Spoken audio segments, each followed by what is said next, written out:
Oké, gyere, megvan? meg. Ilyen tokkenekben kell lennie.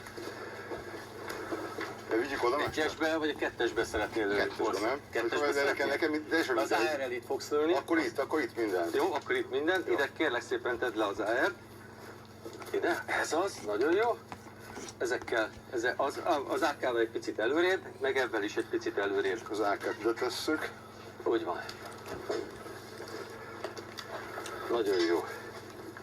Az olyan Már is felkészülünk.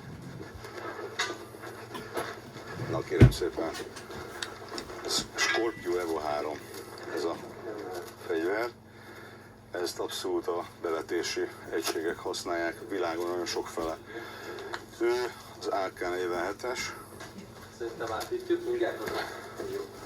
Klasszikus. Ugye, Kalasnyikov. Kalasnyikov, minden típusra. Tehát ez Kalasnyikov. Ez Bödös Tibi volt egyébként. És akkor van egy ilyen mesterlövész puska, vagy egy ilyen precíziósabb, amivel még sose lőttem, az ott van hátul, az majd nekem is újdonság lesz. Nagyon kíváncsi vagyok, ez egész más világ, mint a maroklőfegyverek. Nagyon izgi lesz. Húha, nagyon jó.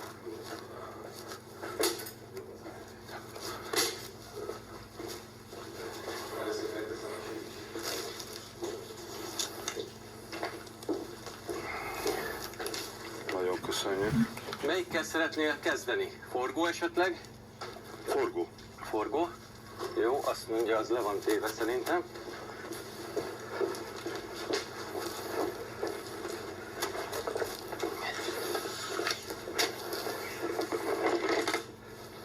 Húha.